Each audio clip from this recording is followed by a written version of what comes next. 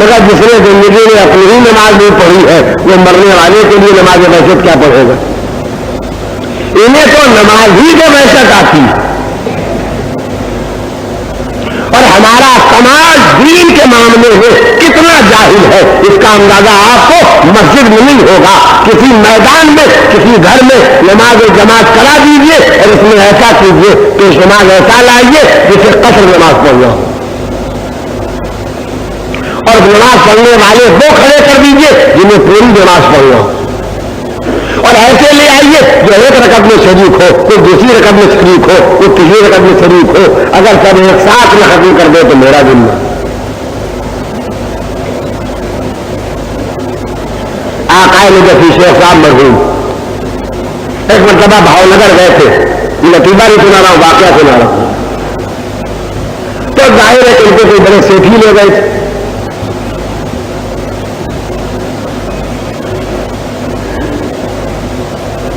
نجفی کو جب نماز پڑھنا ٹھیک تو اب یہ میزبان شیخ صاحب بھی نماز پڑھنے کے لیے کھڑے ہوئے، انہوں نے نیت کی میں نماز پڑھتا ہوں قربتاً من اللہ، انہوں نے نیت کی نماز پڑھتا ہوں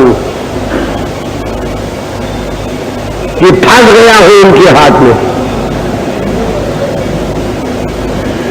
تو ظاہر ہے نماز شاید 2 رکعت پڑھ سکتے، نماز قدر تھی، ان بڑے شیخ صاحب نے اپنی پوری بیداری کے ساتھ اپنے وطن میں نماز عشاء 2 رکعت پر ختم کر دی، لوگوں نے کہا آپ کی نماز غلط ہو گئی، کہا شیخ صاحب کے ساتھ پڑھی اب غلط ہو گئی،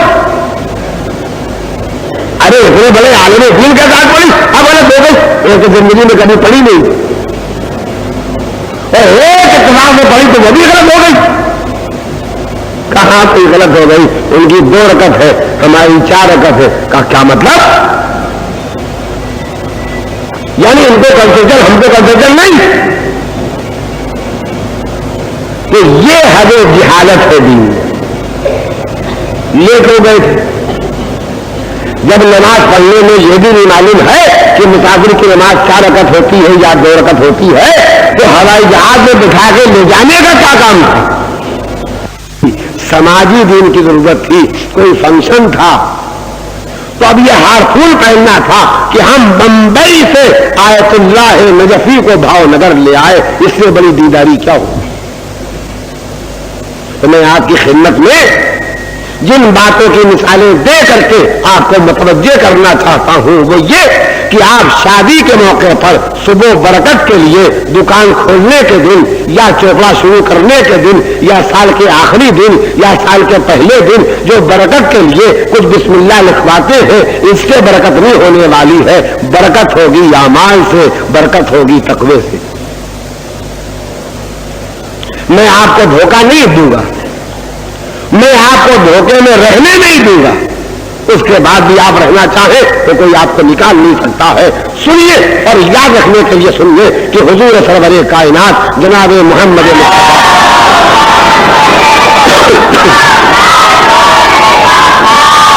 صلی اللہ علیہ وآلہ وسلم نے ارشاد فرمایا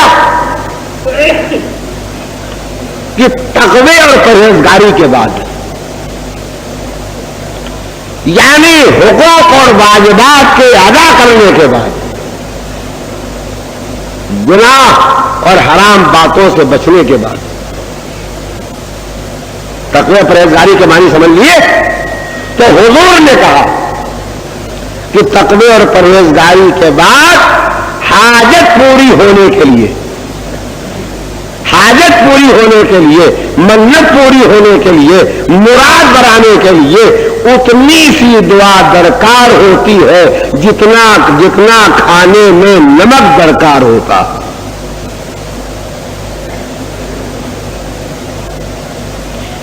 ایک دیکھ کھچڑا پکانے کے لیے، اب کیا بتاؤں باورچی نہیں ہوں،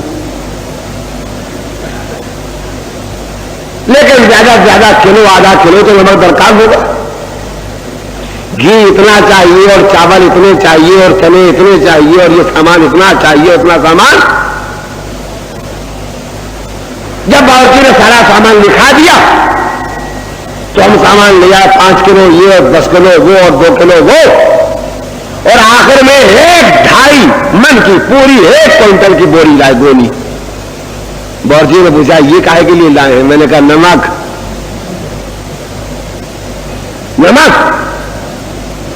کہا یہ کیا ہوگا؟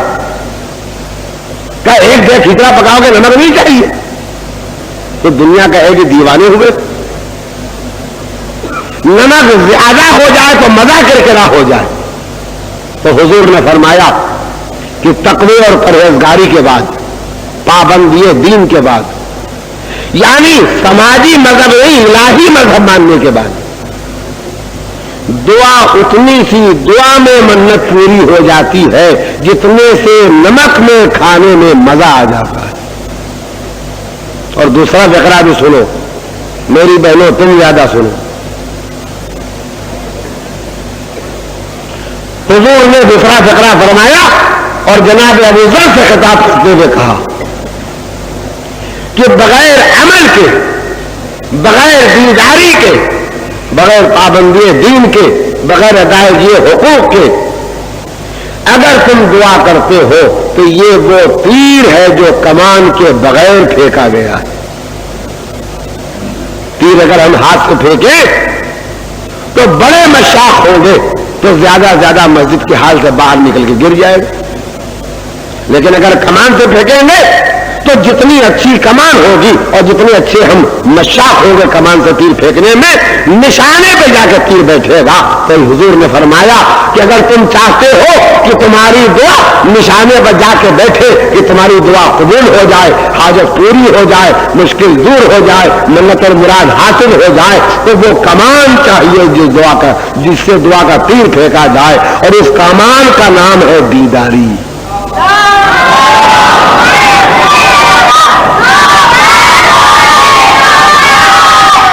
میں آج سلسلہ کلام کے اعتبار سے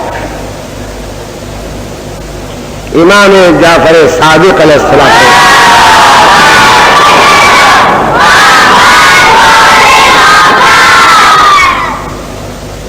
کا صرف نامی لینا چاہتا ہوں، ورنہ کسی معصوم کا کوئی تفصیلی تذکرہ میں کبھی نہیں سکا آپ کے سامنے۔ تو اتنی سی بات مجھے یاد دلانا ہے کہ ہمارے چھٹے امام کے زمانے میں،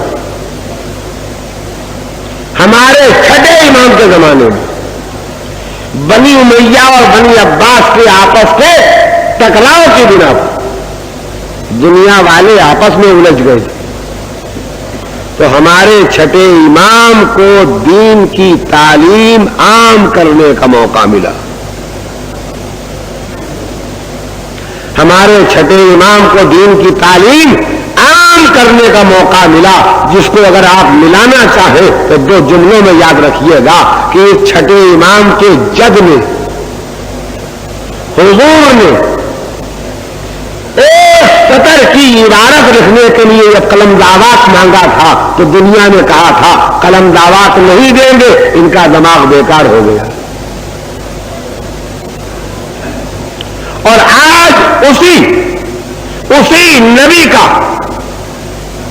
یہ بیٹا جو امامت میں چھٹا امام اور جو عصمت میں 8واں امام، ان کے لیے پورے ملک سے، اسلامی ملک سے 6000 علماء آ کے اپنے خرچ پر مدینے میں قیام کرتے تھے کہ جعفر صادق کی زبان سے کچھ نکلے تو ہم لکھ لیں۔ تو ہوا کیا؟ بنی امیہ کا تخت الٹ گیا اور بنی عباس کا تخت بچ گیا، مگر زمین پر قبضہ تھا بنی عباس کا، دلوں پر قبضہ تھا جعفر صادق علیہ الصلوۃ والسلام۔